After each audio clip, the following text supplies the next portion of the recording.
So, starting off this August podcast, we are talking a little bit about kids' nutrition, thinking about back to school season. So, I'm excited to kind of talk about some nutrients of concern and maybe some opportunities to get kids more involved in the kitchen. Yeah, and I think when we think about eating for ourselves as adults, it's already kind of confusing and hard to figure out what we should be eating or how to get it consistently on our plate. And then we throw in kids, which, despite good intentions, sometimes you do all the things that, experts advise. It can still be a little tricky to hit those nutrition goals.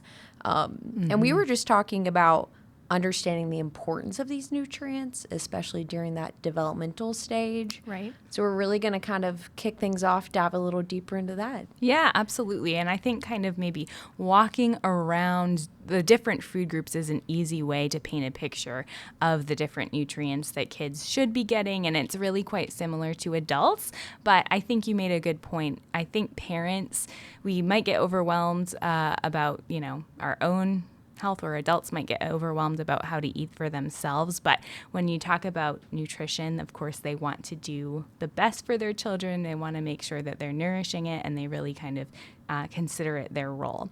So thinking a little bit about if you were to get your child involved in shopping around the store, what would you start? What are some things to keep in mind? Yeah, I think when we think about involving kids with grocery shopping, that for a lot of people, they're like, stop right there. That sounds stressful in and of itself. But the benefit of letting your child understand some autonomy with food choices, especially as they might be developing their own palate, it's going to increase the likelihood that they're open to trying new foods. Sometimes that can be tricky because obviously there's a lot of choices in the grocery store. But some things I would focus on first are probably dairy aisle, which is interesting to think about. But the dairy aisle is really going to provide those essential nutrients, calcium and vitamin D, which we know is linked to that bone support and bone health. But what a lot of people don't know is that you're actually building what's called your adult bones through those childhood years. So it's the biggest opportunity to build those stores to help with, later on issues in adulthood. So getting those dairy-rich choices or calcium-rich dairy choices is one of the big things to kind of highlight for childhood nutrition. Absolutely. And for the general population, calcium and vitamin D are those two nutrients that we tend to underconsume. And so it's that much more important during adolescence and teens and kids anyway, to get that calcium in to develop or prevent developing osteoporosis later in life. So what are kind of the guidelines for how much calcium or how many servings of calcium and vitamin D rich foods they should be eating daily? 3 servings a day is the recommendation, and that's pretty daunting when we think about it, because you're lucky maybe if you get them to eat some nutrient-rich foods one time a day. And of course, that comes in a lot of different forms. So it can be yogurt, cottage cheese, low-fat cheese, milk. For adults, we talk about low-fat dairy choices. For kids, generally, depending on their calorie needs, might be dependent on fat level that we also choose, from 2% milk to skim milk. But those are great choices to kind of keep on hand. And I think the dairy case is somewhere where we're seeing more kid-friendly kind of even images where they'll see, like, my favorite cartoon character is on a yogurt choice. And we understand that oftentimes those flavors are linked towards kind of being driven towards kids, but we typically see some higher sugar content there. And I think that's difficult for parents. It's like, do I eat it for the calcium benefit, but then I know I'm getting additional added sugar in? So Right. I think that's a balancing act too, of saying sometimes it is going to say, yes, it had more sugar in it than maybe optimally would have been recommended, but I'm getting them to eat a nutrient-rich food choice and kind of trying to offset that at those later dairy choices you serve throughout the day. Absolutely. I think that's a great point. And talking about added sugars, we can get a little bit more into that later on. But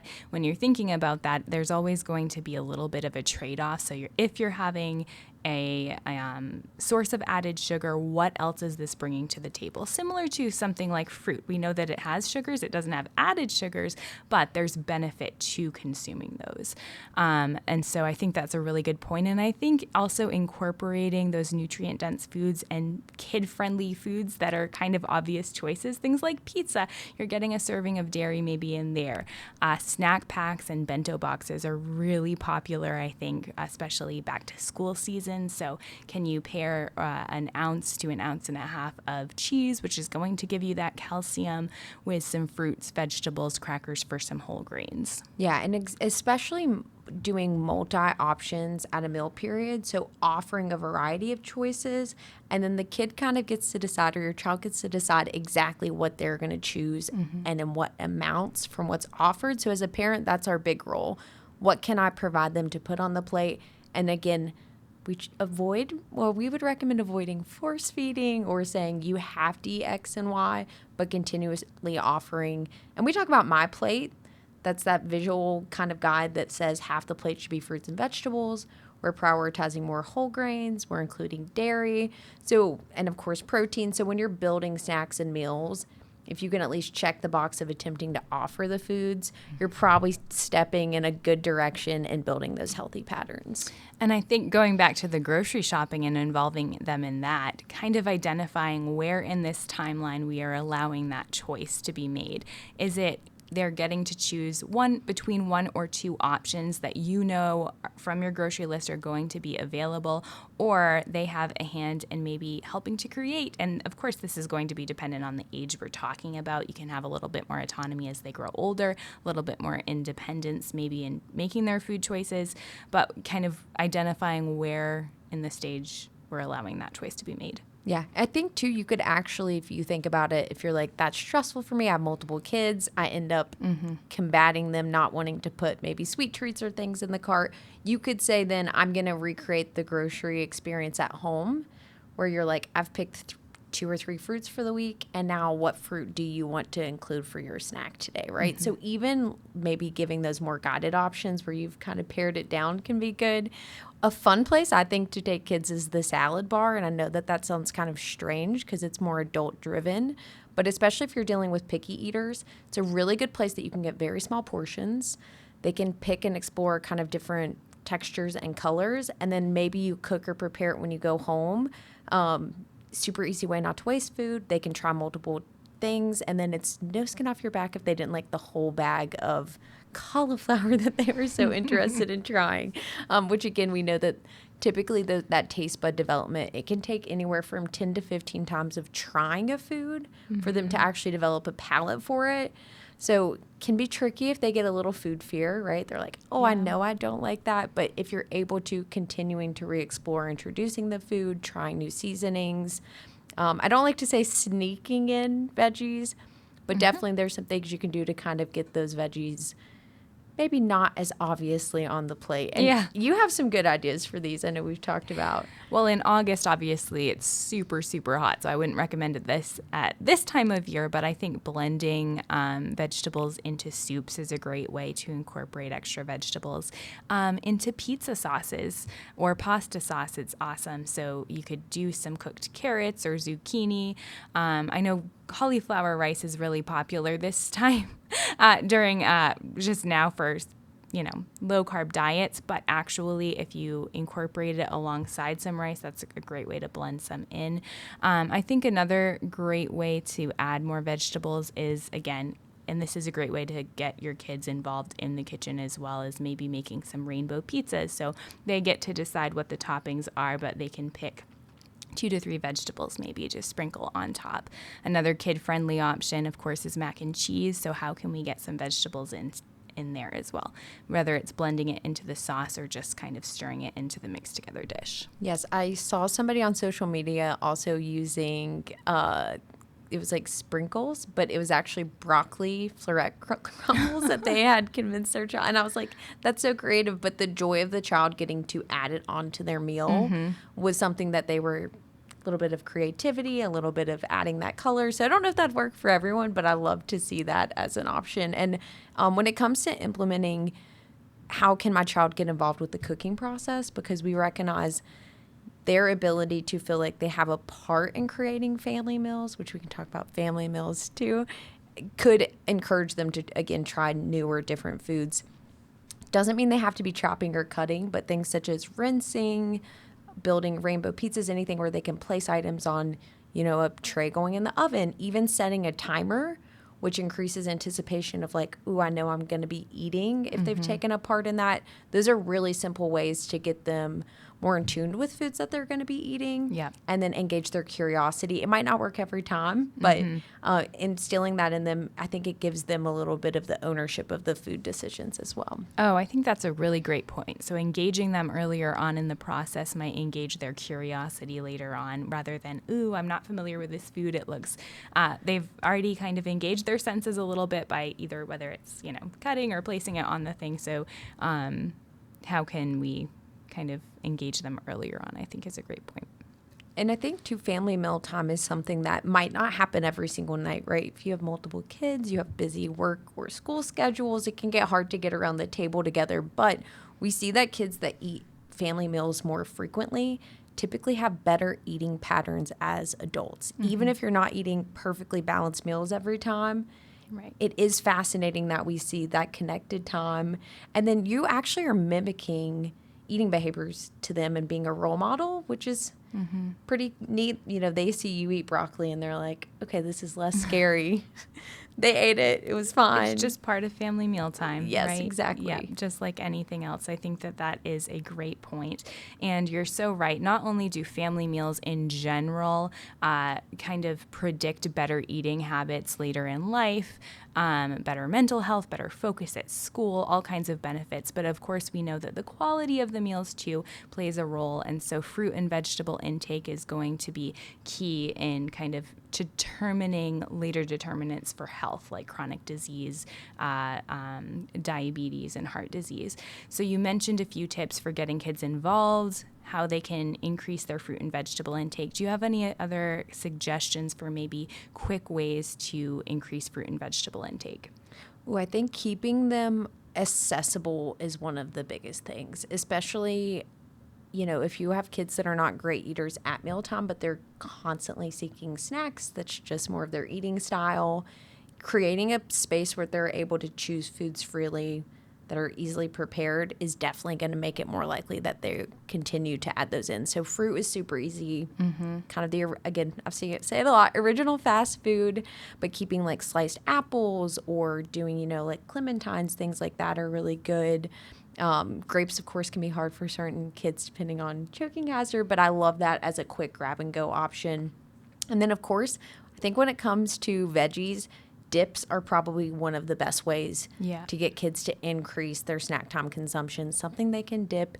And you mentioned the bento boxes, which is where you're like, I have crackers or things ready to pair. I have cheese cubes that are ready to grab and go. So if you can take a little time at the beginning of the week to say, here are some good choices that are easy. And again, we talk about this a lot with Food City, but I do think our produce department makes those on-the-go choices super convenient, super easy. So if you're in a pinch or you just don't want to have to think about the planning, there's so many solutions there too that help with that fruit and vegetable consumption. Absolutely. I love the shortcuts. For specific vegetables especially, it makes it just so much easier. And I think obviously this would be maybe for a larger meal, but they'd have the smaller vegetable trays too. And there's no shame if you don't feel like cooking, especially in the summer heat, picking up something like that to go alongside of maybe it is a family meal. It's already ready to go, and it has that kind of kid-friendly dip that is going to make vegetables more appealing. Yeah, and I think too, we recognize that kids' eating patterns will change and evolve over time, which is, a little frustrating. You're like, they ate zucchini for 6 months and then one day decided they didn't like it anymore. So I think we talked about where in the grocery store could you really engage kids. That's such a sensory place too, from the amount of colors, the textures that you're going to see. So I think giving kids space to explore that also kind of drives that curiosity we were talking about. Absolutely. Now, we touched a little bit about added sugars when talking about yogurt choices and some of the other dairy choices, but we do know that just like all of Americans, children tend to consume too many added sugars, and a large portion of those added sugars come from sugar-sweetened beverages. So what are some recommendations for maybe guiding kids toward better beverage choices, reducing some of that added sugar intake generally, but then especially those non-nutrient dense sources? Yeah, I think starting off, if you can develop your kids early on to be water drinkers, which I love seeing the kid water bottles that are out there that are like just as nice and fancy as adult ones. Like, I think that's a great thing. It's theirs. They can put stickers on it and encourages healthy hydration. 100% fruit juice is another recommendation. The serving is not, I think, as big as most people would expect. It's about 4 ounces or a half of a cup. So typically we're still recommending diluting that or sticking to smaller portions. Milk is another choice to present, especially at mealtime. It's going to contain some natural sugar, but again, it has that protein and essential nutrients like calcium. Now, when it comes to sugar-sweetened beverages, I do think it's hard because people say my kid expresses wanting to drink that or that's what they like. But we talked recently in saying that the likelihood your child is going to be offered pretty high sugar choices outside of your home, right? Pretty evident. Like, we see treats with school. We see a lot of incentivizing with things like that. I don't think it's by any means calling foods good or bad, right? Because it can be difficult. We don't want a dieter mindset for our children, but recognizing that those foods can fit. But if it's every single day, that's a regular beverage choice for children. Your point, who thought we'd be talking about preventable diseases and kid nutrition? But the risk of diabetes and heart disease at younger ages is continuing to grow. So we want to think, if that's related to what I'm eating, my ability to learn how to consume this in a balanced way is going to help as in that adult phase as well. Yes. I had a dietitian colleague tell me one time that with her children, she doesn't use bad or good foods, but she calls them everyday foods and then sometimes foods. And I think that that's a really smart strategy. So you have apples, your fruits, your vegetables that are kind of the mainstays of meals that we want our kids to kind of be familiar with and eat on a regular basis. Those are your everyday foods. And then sometimes foods, you have a little bit of room for maybe some sugar-sweetened beverages. You brought up that they're going to be exposed to those things and offered them. That doesn't mean that you necessarily never offer them, but just recognizing that there will be opportunities. I think one fear could be, is this going to make it more rewarding? Yes. So that they are looking forward to that. They're seeking it out. I think you had actually touched on that before as well. Yeah, bargaining with kids for eating. Kids are so smart. And as soon as you say, if you eat all your broccoli, I'll let you have dessert. They're like, well, they don't ever let me have dessert. So this broccoli must be so bad if they're willing to reward me if I get through it, right? So not setting expectations. I think a newer thing too is like the clean plate club. Of course, if your kid's like, well, they only eat candy or chocolate and I can't get them to eat dinner, we still don't want to be force feeding kids or encouraging them to eat everything on the plate. It can be good to say, can you at least try one bite? Yes. But that's another kind of slippery slope that can start to happen as you bargain with them because you're like, I want you to have the nutrition, but I'll give you X item in exchange for powering through it. Of course, you have to decide what works for your family, but trying to avoid those behaviors can help with that reward-based system as well. I think too, I can see it from both perspectives that, children, we tend to think of, they know when they're full or when they're hungry, but I actually often think that they may be not as in tune with their hunger and satiety cues as we think, because meal skipping can be a thing. Children just forget to eat because they're busy playing, and so reminding them that they have to sit down and eat something. How do you balance that between force feeding and honoring their hunger and satiety cues and making sure that they're not forgetting? I do think that's the benefit of family meal time. And how often do parents say, well, I just ate what they didn't eat off their plates because I was so busy doing X, right? And I get it. We know why it happens. But if you can encourage them to take time to actually sit for a meal, the likelihood that you're going to increase their awareness to their cues. The tricky part is that growth and development has so many fluctuations. So like people will talk about kids eating so well for the first 18 months because they're growing so rapidly, and then they're pushing away or stopping eating. I think that they are in sync with some of that. The biggest concern is that if, to your point, it's like long periods of time without adequate hydration or digestive things that might be impacting the ability to get food down. But in general, I think kids are pretty good about recognizing when they're full and hungry, as long as that structure is in place. Yes. So it's adults' job to provide that structure for children, and then they have the autonomy to kind of recognize when they're full and then when they need more. I'm laughing because it's making me feel like adult nutrition is way simpler than kid nutrition as we go through all this. It's a lot of nuance, and I don't think it's about chasing perfection around eating either. Because again, we want our kids to be curious, balanced eaters, and that means kind of defining what eating style means to them. And you mentioned, as we go from childhood kids to more teenagers, that's another period where you're like, oh, I'm creating a secondary food identity. So I'm feeling for parents that have multi-generational kids that they're trying to fit the needs of. And then that's another period of very rapid growth where Yeah. their calorie needs are higher, so therefore their nutrient needs are higher as well. Now, we talked about kind of exposing to different fruits and vegetables, giving them choices. What are your thoughts on exposing them to different flavor profiles, and not just from fruits and vegetables, but from different like cuisines and recipes? Oh, yeah. And I think, too, it's funny. There's so many things just personally that I thought I didn't like as a kid because my parents, maybe it wasn't their favorite. Right. And so I had some kind of like food fears that I was like, oh, I don't like that. And then I had it at 23 and was like, oh my gosh, This is so good. Yes. Seasonings especially, I think people are afraid of doing too much spice. Yeah. But things like, cinnamon is a warming spice that pairs really well with a lot of vegetables, actually, especially like sweet potatoes and things that can kind of bring out the natural sweet tones. I like things like rosemary, basil, because garlic and onion can be a little pungent on the palate. So while adults really enjoy it, I find that herb-based things tend to do a little bit better with children. Lemon and citrus fruit is another thing that can kind of balance out our palates a little bit, so that's always good to include in.